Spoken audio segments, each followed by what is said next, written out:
పదేండ్ల నిజం కేసీఆర్ పాలన, పదేండ్ల విషయం బీజేపీ పాలన, 150 రోజుల అబద్ధం రేవంత్ పాలన మధ్య పోటీ అని మాజీ మంత్రి కేటీఆర్ వ్యాఖ్యానించారు. గత 10 ఏళ్లలో బీజేపీ ఏం చేసిందో చెప్పాలి అని కేటీఆర్ డిమాండ్ చేశారు. 5 ఏళ్లలో బండి సంజయ్ గల్లీలో, ఢిల్లీలో ఎక్కడైనా కనిపించారని ప్రశ్నించారు. కరీంనగర్ అభివృద్ధికి బండి సంజయ్ కేంద్ర నిధులు తీసుకొచ్చారని నిలదీశారు. ప్రజల తరపున పార్లమెంట్లో గలం విప్పిన నాయకుడు వినోద్ కుమార్ అని చెప్పారు. బీఆర్ఎస్ కరీంనగర్ ఎంపీ అభ్యర్థి వినోద్ కుమార్ కు మద్దతుగా హుజురాబాద్ లో కేటీఆర్ రోడ్ షో నిర్వహించారు. ఏం లేదు, మీరు చేయవలసింది ఒకటే ఒక పని. కేసీఆర్ ఉన్నప్పుడే బాగుండే అనిపిస్తుంది కదా, అనిపిస్తే మీరు ఒక్కటే పని చేయాలి.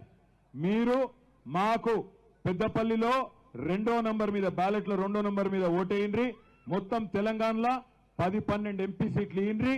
6 నెలల్లో తిరిగి కేసీఆర్ రాష్ట్ర రాజకీయాన్ని శాసించే పరిస్థితి వస్తుంది.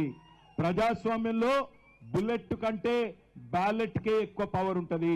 ఇవాళ పోలీసు వాళ్ళ దగ్గర బుల్లెట్లు ఉండొచ్చు, కానీ మీ దగ్గర బుల్లెట్ కంటే పదునైన ఆయుధం బ్యాలెట్ ఉన్నది.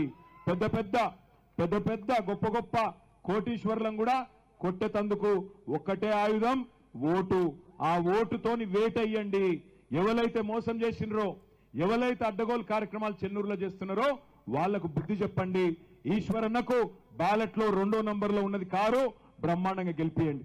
ఇప్పుడు నాకు ఇక్కడికి వస్తుంటే బాధ అనిపించింది.